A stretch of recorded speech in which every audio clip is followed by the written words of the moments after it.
जिला अधिकार सम्मेलन का आयोजन आज मुंगेर की जिला पार्टी ने किया है और इसके लिए मैं उन्हें बधाई देता हूं। और इस अधिकार सम्मेलन में भाग लेने के लिए उन्होंने मुझको भी बुलाया, इसके लिए मैं उसका शुक्रगुजार हूं। अधिकार यात्रा के क्रम में अनेक जिलों की मैं यात्रा कर चुका हूं। आज मुंगेर की बारी है और यहां से हमको जमुई जाना है। हमारे साथियों ने सभी मौजूद विषयों पर अपनी बात रख दी है, उन बातों को दोहराने की जरूरत नहीं है। मैं सिर्फ आपसे अपील करने आया हूं कि 4 नवंबर को अधिकार रैली है पटना के गांधी मैदान में। आप भारी संख्या में उस रैली में शामिल होइए, स्वयं आइए, अपने साथियों को लाइए और पटना में पूरे बिहार के लोगों की एकजुटता का प्रदर्शन होगा और संकल्प उससे व्यक्त होगा कि हम अपना हक हासिल करेंगे। बिहार को विशेष राज्य का दर्जा मिलना चाहिए, ये हमारी मांग है। और ये मांग इसलिए है कि बिहार के विकास के लिए जरूरी है। और जब हम बिहार के विकास की बात करते हैं तो उसका सीधा मतलब देश के विकास से है। तो उसके लिए, लोगों के रोजगार के लिए, तरक्की के लिए ये निहायत जरूरी है। क्यों विशेष राज्य का दर्जा मिलना चाहिए? इसलिए मिलना चाहिए कि बिहार की उपेक्षा होती रही है और बिहार को इसका वाजिब हक नहीं मिला।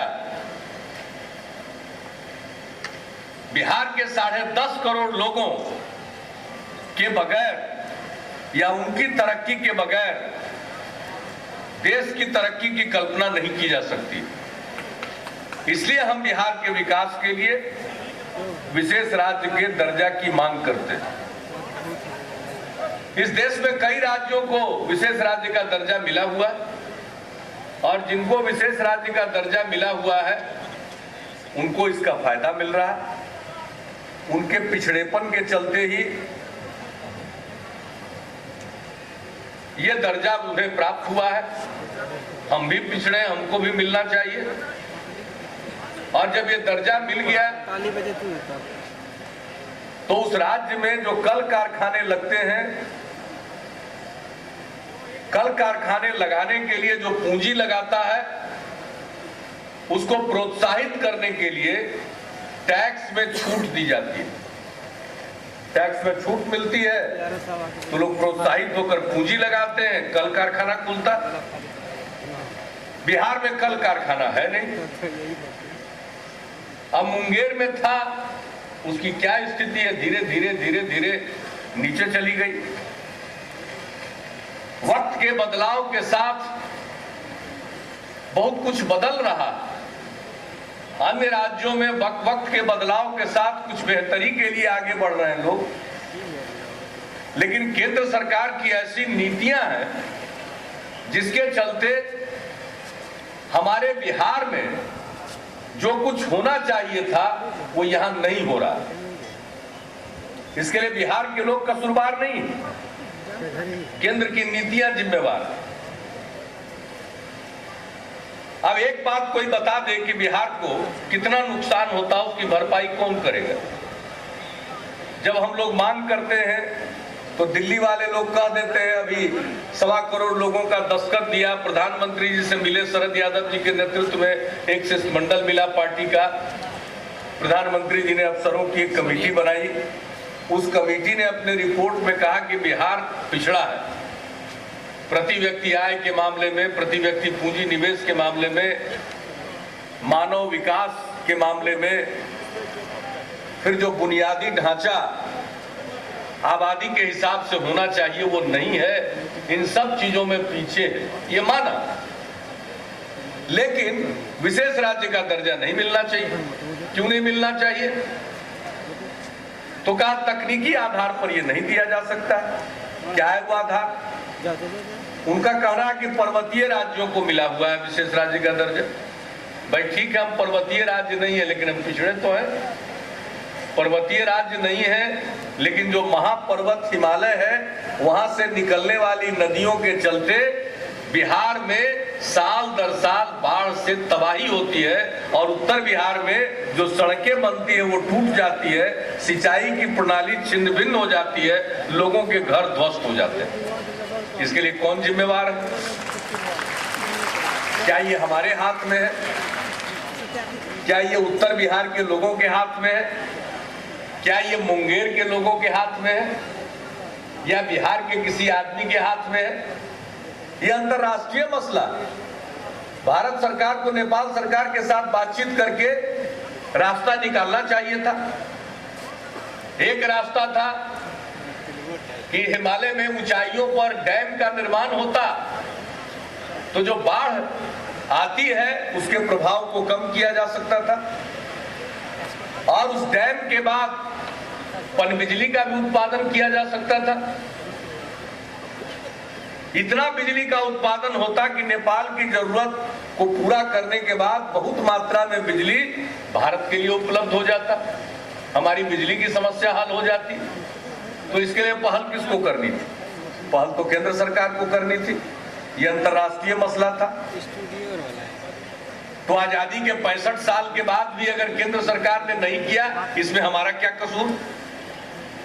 अभी 2007 में बाढ़ आई, 22 जिला बाढ़ से तबाह हुआ, 2.5 करोड़ की आबादी प्रभावित थी। उसके बाद 2008 में कोसी की त्रासदी हो गई, 3 जिले में भयंकर बर्बादी हुई। हम उसके पुनर्निर्माण के कार्य में लगे हुए, हमारे पास साधन सीमित है। तो आखिर हम पर्वतीय राज्य नहीं है लेकिन हमारा नुकसान होता है, इसकी भरपाई कौन करेगा?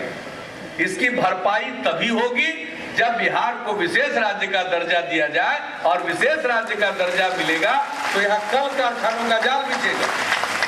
आज मुंगेर में जो समस्या उत्पन्न होती जा रही है, हमारे यहाँ बड़ा भारी द्वंद्व है। हम या तो कुदरत की रक्षा करें, प्रकृति की रक्षा करें, पहाड़ की रक्षा करें। अब उस काम में हजारों लोग लगे हुए। एक कभी कभी मन को होता है, एक तरफ लोगों का रोजगार देखते हैं और दूसरा तरफ प्रकृति को देखते हैं कि हमने प्रकृति के साथ ज्यादा छेड़छाड़ की। तो हम लोगों में से तो शायद ही कोई यहाँ बैठे हुए लोगों में से होंगे, बहुत लोग होंगे मुंगेर में जिनको थोड़ा बहुत याद होगा 1934 के भूकंप का। यानी कुदरत के साथ छेड़छाड़ करने के अनेक दुष्परिणाम हो सकते हैं। तो हम देखना चाहते हैं कि भाई आज हम लोगों को काम करने का मौका मिला है। न जाने अनंत काल तक पीढ़ी दर पीढ़ी लोग आते जाएंगे, हमको उनके जीवन की भी चिंता करनी है। उनको भी पहाड़ देखना मयस्सर होना चाहिए। हम सारे पहाड़ को नष्ट कर दें, ये कौन सी बुद्धिमत्ता है? ये पहाड़ करोड़ों साल में बनकर तैयार हुए। हिमालय का जो पर्वत है, महापर्वत है, वो तो सबसे नया पर्वत है, 50 लाख साल पुराना है। बाकी ये पर्वत तो करोड़ों साल पुराने हैं, बड़ी बेशकीमती है। तो एक तरफ ऐसा लगता है इसको बचाएं, दूसरी तरफ लोगों का चेहरा देखते हैं। कुछ रोजगार मिला हुआ, उनका कोई कसूर नहीं है, वो रोजगार से वंचित होते हैं। तो अगर विशेष राज्य का दर्जा मिले तो कल कारखाने खुलेंगे और लोगों को पहाड़ काटने के काम के बजाय अच्छे काम में रोजगार मिलेगा और लोगों का जीवन ठीक ढंग से बीत सकता है। इसलिए हम विशेष राज्य का दर्जा चाहते हैं। और कोई बात नहीं, हम तो अपने बलबूते पर तरक्की कर रहे हैं। अब इतना काम हो रहा है बिहार में, सड़कें बन रही है, स्कूल, अस्पताल, अनेक चीजों का, बिजली के बारे में हमारे साथी कह गए, हम लगे हैं, कोशिश कर रहे हैं। जितना भी हमारा सामर्थ्य है हम बाज नहीं आएंगे। लेकिन हाँ, हम जो तेज गति से तरक्की कर रहे हैं इसकी चर्चा जरूर हो रही है देश में, देश के बाहर के लोग आते हैं अध्ययन करने के लिए, लेकिन हम उससे संतुष्ट नहीं है, क्योंकि इतनी तेज गति से तरक्की भी हम लगातार 25 साल तक करेंगे तब राष्ट्रीय औसत पर पहुंचेंगे। तो हम क्या इंतजार करें 25 साल? राष्ट्रीय औसत तक पहुंचने के लिए हम 25 साल इंतजार करें? हम नौजवानों को कहें कि इंतजार कर लो 25 साल, वो मेरी बात मान लेगा? आज जवान है, कल बूढ़ा हो जाएगा, वो क्यों माने? हमारा मन ही मानने का नहीं है। हमको तो विकास चाहिए। और आज पूरा बिहार उत्साहित है, उमंग के साथ आगे बढ़ रहा है। तो इसी समय कोई मदद मिलेगी तो और तेजी से दौड़ लगाएगा, ऊंची छलांग लगाएगा और राष्ट्रीय औसत के पार कर जाएगा। तो इसलिए विशेष राज्य का दर्जा चाहिए। अब अपने बलबूते तो कर रहे हैं। बिहार में 89% लोग गांव में रहते हैं, 76% लोग खेती पर निर्भर हैं अपनी आजीविका के लिए। तो हमने बिहार के कृषि के विकास का एक बड़ा रोड मैप बनाया है। अभी 3 अक्टूबर को भारत के आदरणीय राष्ट्रपति जी आए थे, आदरणीय प्रणब बाबू, और उसका शुभारंभ करके गए हैं। हमारे रोड मैप के कार्यक्रमों से वो बहुत प्रभावित हुए, बहुत प्रसन्न हुए और उन्होंने इसके लिए हम लोगों की प्रशंसा की और ये भी कहा कि भाई दूसरे राज्यों में भी इस तरह का काम होना चाहिए। वो एक दिगर बात है, लेकिन हम तो कोशिश कर रहे हैं। उस रोड मैप को लागू करेंगे तो कृषि का उत्पादन 2 गुना 3 गुना होगा। सिर्फ अनाज ही नहीं, फल, सब्जी, अंडा, दूध, मछली, सब चीज का उत्पादन बढ़ेगा। हमारा एक सपना, हम बिहार में खेती की इतनी तरक्की चाहते हैं, इतना बेहतरीन उत्पादन हो कि हर हिंदुस्तानी के थाल में बिहार का एक व्यंजन पहुंच जाए। तो इसके लिए कृषि रोड मैप हमने बनाया है। अब वो कृषि रोड मैप को लागू करेंगे तो 250 की आबादी वाले सब गांव को पक्की सड़क से जोड़ेंगे। खेती के काम के लिए बिजली का अलग डेडिकेटेड फीडर होगा ताकि किसानों को निश्चित अवधि के लिए निर्बाध रूप से बिजली की आपूर्ति होती रहे। तो खूब पैदावार होगी, तरक्की होगी, बचत होगी, लोगों की आमदनी बढ़ेगी। ये सब काम होगा। तो कैसे होगा? इसके लिए धन चाहिए। 1.5 लाख करोड़ हमको खर्च करना है 5 साल में। कहां से पैसा आएगा? विशेष राज्य का दर्जा मिलेगा तो केंद्र सरकार की योजनाओं में हमको कम पैसा लगाना पड़ेगा। केंद्र सरकार की सब योजना में पैसा लगाना पड़ता है, किसी में आधा आधी, किसी में 4 आना, किसी में 35%। विशेष राज्य का दर्जा मिलेगा तो सिर्फ 10% लगाना पड़ेगा। तो हजारों करोड़ की बचत हमारे राज्य के खजाने की हो जाएगी। जब वो बचत होगी उसी को लगाएंगे कृषि रोड मैप के काम में। 250 की आबादी को सड़क से जोड़ेंगे, किसान के लिए फीडर बनेगा। आई जगह जगह जो लेके तख्ती घूमता रहता है, इधर तो आजकल बंद है। वेतन बढ़ाओ, वेतन बढ़ा रहे, वेतन बढ़ाओ, पैसा रहेगा खजाना में तब ना वेतन बढ़ेगा। विशेष राज्य का दर्जा मिलेगा, कुछ हमारे खजाने में बचत होगी, कुछ बाहर से फैक्ट्री लगेगी तो उसका बाद में टैक्स आएगा तो खजाना भी हमारा भरपूर होगा। धन धान्य से परिपूर्ण होंगे तो निश्चित रूप से इसका फायदा सबको मिलेगा। हमको तो फायदा नहीं मिलने वाला, फायदा तो बिहार की जनता को मिलेगा। हमको एक ही फायदा मिलेगा कि हमारे मन को संतोष होगा कि बिहार तरक्की कर रहा है। और बाकी इसलिए सबको तो अभी मिलजुल करके, जैसे आजादी की लड़ाई में सब एकजुट हुए कि देश को आजाद करना है, उसी तरह का जज्बा बिहार को विशेष राज्य का दर्जा प्राप्त करने के लिए पैदा करना चाहिए। हम सब मिलेंगे। और कुछ डाही लोग को बड़ा दिक्कत होता है। 15 साल मौका मिला, पति पत्नी को तो कुछ किए नहीं, डहजरी में आजकल घूम रहे हैं, तरह तरह का बात बोल रहे हैं।